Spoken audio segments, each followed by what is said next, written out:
Bonjour et bienvenue sur RDC UKTV, votre média de référence pour déchiffrer l'actualité politique, sociale et culturelle en RDC. Avec des analyses approfondies, des enquêtes de terrain et des programmes captivants, nous vous informons pour sensibiliser. Rejoignez notre communauté. Aimez, commentez, partagez et surtout, abonnez-vous pour rester informé des réalités qui façonnent notre pays. Le Burkina Faso, le Mali et le Niger, 3 pays sahéliens gouvernés par des militaires, ont annoncé lundi soir leur retrait de la Cour pénale internationale, ces pays dénonçant un instrument de répression néocoloniale aux mains de l'impérialisme. Ces pays qui ont à leur tête des juntes autoritaires arrivées au pouvoir par des putschs entre 2020 et 2023 revendiquent une politique souverainiste et ont tourné le dos à l'Occident. Dans un communiqué commun, les 3 pays alliés dans une confédération, l'Alliance des États du Sahel, AES, ont indiqué que cette décision prise avec effet immédiat s'inscrit dans leur volonté d'affirmer pleinement leur souveraineté.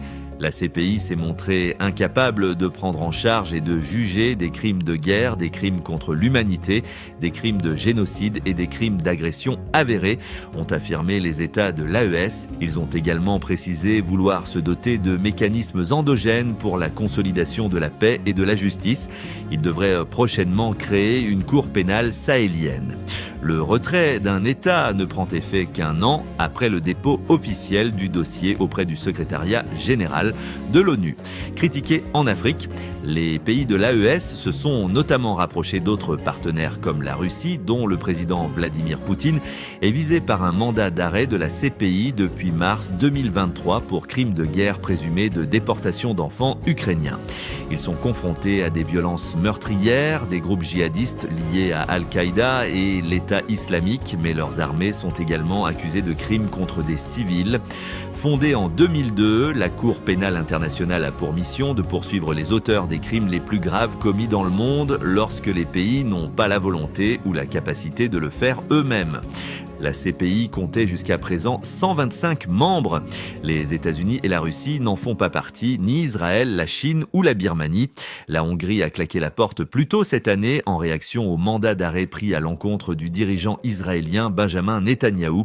L'institution essuie régulièrement des critiques, notamment dans les pays africains où elle est accusée de poursuivre majoritairement des personnalités du continent. Elle a condamné le chef de guerre congolais Bosco Ntaganda à 30 ans de prison ou le chef djihadiste malien Al-Hassan à 10 ans d'emprisonnement pour des crimes de guerre notamment. Mais elle a aussi acquitté l'ex-président ivoirien Laurent Gbagbo, son ancien bras droit Charles Blé Goudé ou encore l'ancien vice-président congolais Jean-Pierre Bemba. En 2016, 3 pays africains, la Gambie, l'Afrique du Sud et le Burundi, avaient envisagé leur départ, mais finalement, les 2 premiers ont renoncé. En septembre, la CPI a inculpé l'ancien président philippin Rodrigo Duterte pour crimes contre l'humanité. Ce dernier avait été arrêté en mars et transféré aux Pays-Bas où se trouve le siège de la CPI et son quartier pénitentiaire. Égypte, le militant égypto-britannique Alaa Abdel Fattah gracié est libéré. Le défenseur des droits humains égypto-britannique Alaa Abdel Fattah, figure du militantisme en Égypte, a été libéré après avoir été gracié par le président Abdel Fattah al-Sisi au terme de plusieurs années en prison, a annoncé mardi sa famille. Ses proches ont posté tôt mardi sur le réseau X des images montrant ce militant de 43 ans, rayonnant et entouré des siens, avec pour commentaire « Allah est libre » et « Homme à la maison ».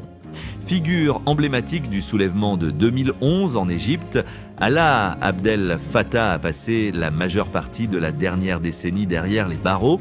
Il avait été arrêté pour la dernière fois en 2019 pour avoir publié sur Facebook un message évoquant des violences policières, puis condamné à 5 ans de prison en 2021 pour fausses informations, une accusation fréquemment utilisée en Égypte contre les voix dissidentes.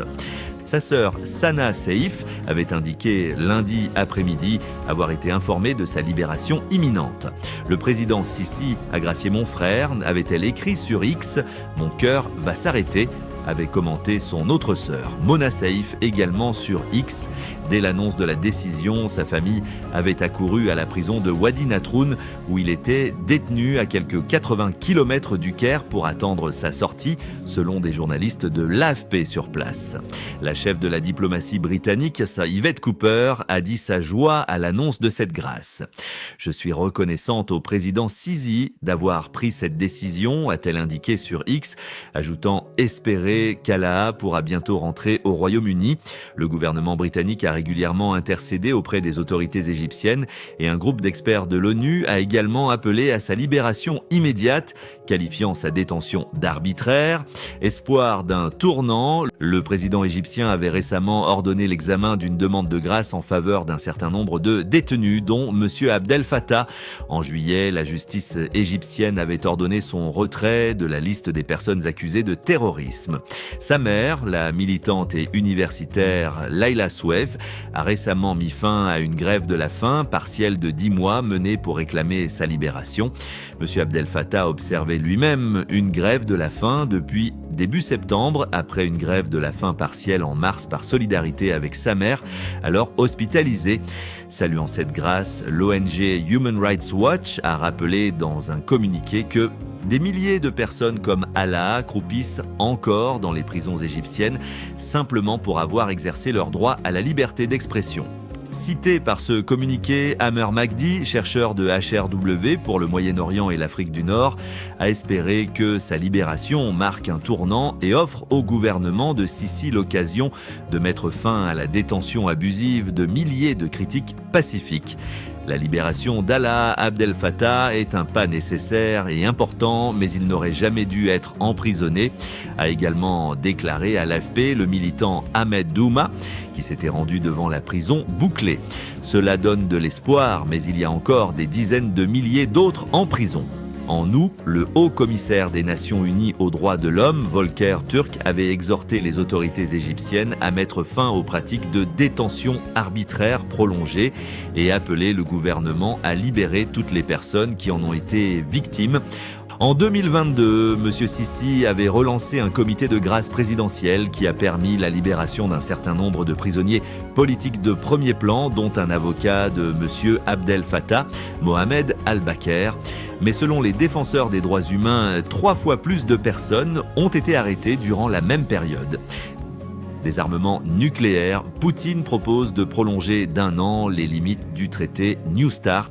Le président russe Vladimir Poutine a proposé lundi de prolonger d'1 an les limites prévues par le traité de désarmement nucléaire New START, le dernier accord de maîtrise des armements liant Washington et Moscou, qui doit expirer en février prochain.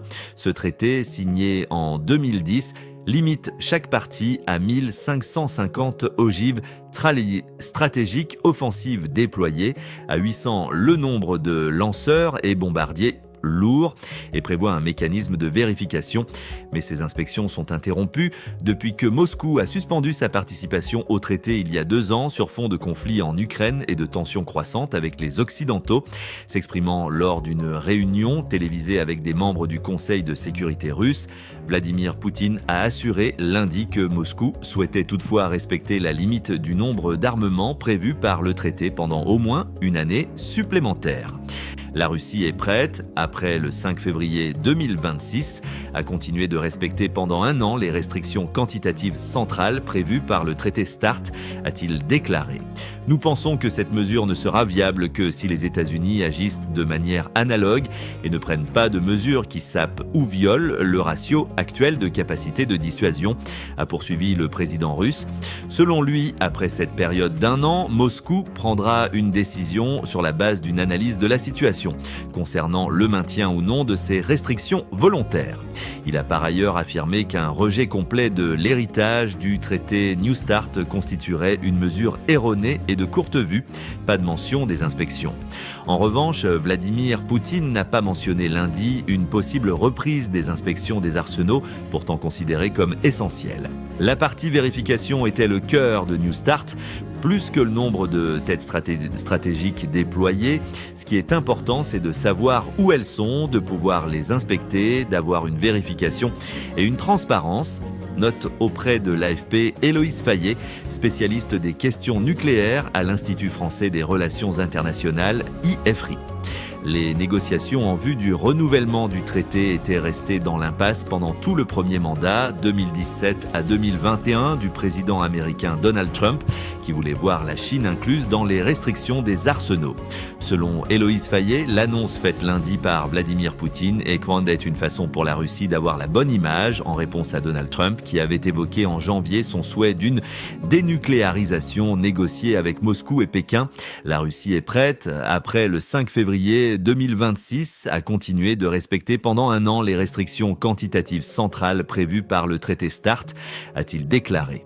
Nous pensons que cette mesure ne sera viable que si les États-Unis agissent de manière analogue et ne prennent pas de mesures qui sapent ou violent le ratio actuel de capacité de dissuasion, a poursuivi le président russe. Selon lui, après cette période d'un an, Moscou prendra une décision sur la base d'une analyse de la situation concernant le maintien ou non de ces restrictions volontaires. Il a par ailleurs affirmé qu'un rejet complet de l'héritage du pas de mention des inspections. En revanche, Vladimir Poutine n'a pas mentionné lundi une possible reprise des inspections des arsenaux, pourtant considérées comme essentielles.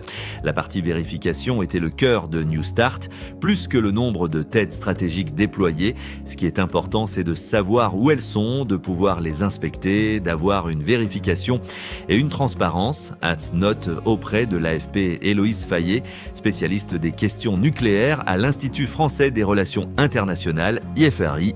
Les négociations en vue du renouvellement du traité étaient restées dans l'impasse pendant tout le premier mandat, 2017 à 2021, du président américain Donald Trump, qui voulait voir la Chine incluse dans les restrictions des arsenaux. Selon Héloïse Fayet, l'annonce faite lundi par Vladimir Poutine est une façon pour la Russie d'avoir la bonne image en réponse à Donald Trump, qui avait évoqué en janvier son souhait d'une dénucléarisation négociée avec Moscou et Pékin. Également annoncé que Moscou avait lancé la production en série de l'Oreknik, un missile balistique hypersonique de dernière génération qui peut porter une charge nucléaire. En novembre 2024, la Russie avait utilisé cet engin sans sa charge nucléaire pour frapper une usine militaire dans la ville de Dnipro, dans le centre de l'Ukraine. Trump de retour à la tribune de l'ONU, Zelensky à l'affût. Donald Trump fait mardi son grand retour à la tribune de l'Assemblée générale de l'ONU où il entend dénoncer les mondialistes, tandis que le président ukrainien Volodymyr Zelensky s'efforcera à nouveau de battre le rappel face à l'inflexibilité russe. Le président américain, qui a bouleversé l'ordre géopolitique mondial en quelques 8 mois menés tambour battant, devrait se délecter de l'exercice, lui qui savoure ses grands rendez-vous et nourrit l'espoir d'un prix Nobel de la paix. Il entend se montrer combatif, selon la porte-parole de la Maison-Blanche, Karoline Leavitt. Dans son discours, il s'en prendra, selon elle, aux organisations mondialistes qui ont fait péricliter l'ordre mondial, de quoi faire tressaillir le temple du multilatéralisme. Donald Trump vantera aussi son action pacificatrice, lui qui assure avoir mis fin à cette guerre depuis son retour à la Maison-Blanche en janvier. Les dirigeants mondiaux seront à l'écoute même s'il a bouleversé les alliances des États-Unis, frappé nombre de pays de taxes douanières, quitté des forums internationaux et opéré des coupes budgétaires massives dans l'aide étrangère américaine. Je pense qu'il y a un sentiment, ou du moins un espoir, que Trump viendra ici dans un état d'esprit plutôt positif, juge cependant Richard Gowan de l'International Crisis Group. Il apprécie l'Assemblée générale. Il apprécie l'attention que lui portent les autres dirigeants et je soupçonne qu'il va profiter de son apparition pour se vanter de ses nombreuses réalisations et peut-être, ainsi une fois de plus, faire valoir qu'il mérite le prix Nobel de la paix. Le président américain aura aussi à New York des entretiens bilatéraux avec ses homologues ukrainiens Volodymyr Zelensky et argentin Javier Milei, en plus d'organiser une réunion avec les dirigeants de plusieurs pays musulmans, Qatar, Arabie Saoudite, Indonésie, Turquie, Pakistan, Égypte, Émirats Arabes Unis et Jordanie, a précisé la Maison-Blanche. Il doit aussi s'en prendre aux pays qui ont choisi de reconnaître l'État de Palestine au lendemain d'un sommet à l'ONU où la France s'est ajoutée à quelques 150 autres pays s'inscrivant déjà dans ce mouvement historique, mais à la portée encore avant tout symbolique. Le président américain pense que c'est une récompense pour le Hamas, a dit sa porte-parole. La guerre dans la bande de Gaza fera l'objet mardi d'une réunion du Conseil de sécurité de l'ONU, mais en l'absence d'Israël qui a déploré qu'elle se tienne en plein nouvel an juif. Entretien Trump-Zelensky. Parmi les autres orateurs attendus mardi figure le président brésilien Luiz Inácio Lula da Silva, qui interviendra en premier juste avant M. Trump. Les relations entre les deux dirigeants sont au plus bas alors que le président américain accuse Lula de mener une chasse aux sorcières contre l'ex-dirigeant d'extrême droite Jair Bolsonaro. Le président français Emmanuel Macron, fort d'avoir coprésidé lundi avec l'Arabie saoudite le sommet sur la solution à deux États, et les dirigeants turcs Recep Tayyip Erdogan et sud-africain Cyril Ramaphosa prononceront également des discours. Autre temps fort, une réunion du Conseil de sécurité sur l'Ukraine, alors que les efforts diplomatiques pour mettre fin à l'invasion russe semblent dans l'impasse. Il est évident que les Européens seront surtout attentifs à ce qu'il, Trump, aura à dire sur la Russie, souligne M. Gowan, tout en estimant que c'est extrêmement imprévisible. Le conflit en Ukraine ne montre aucun signe d'apaisement. Moscou a intensifié ses frappes et met à l'épreuve les alliés de l'OTAN. Après des incursions d'avions russes dans l'espace aérien de l'Estonie, le troisième incident en 10 jours concernant des pays voisins de la Russie, Donald Trump a lancé des ultimatums sous peine de sanctions pour pousser Vladimir Poutine à un compromis et mettre fin à la guerre. Mais le président russe n'a pas plié et son homologue américain n'a pas mis ses menaces à exécution. À tel point que le président américain estime que son homologue russe, qu'il avait rencontré en grande pompe en Alaska en août, l'a laissé tomber. Je pense que nous perdons beaucoup de temps si nous attendons, n'imposons pas de sanctions ou ne prenons pas les mesures que nous attendons vraiment de lui, a déclaré le président ukrainien il y a quelques jours à un groupe de journalistes, dont l'AFP. Il a dit attendre des sanctions fortes de la part de Washington, estimant que l'Europe fait sa part. Donald Trump s'est dit prêt à prendre de nouvelles sanctions contre la Russie, mais à la condition que les Européens arrêtent d'acheter des hydrocarbures russes. Nations Unies, la France s'apprête à reconnaître la Palestine. Benyamin Netanyahou dénonce une décision unilatérale de ces pays.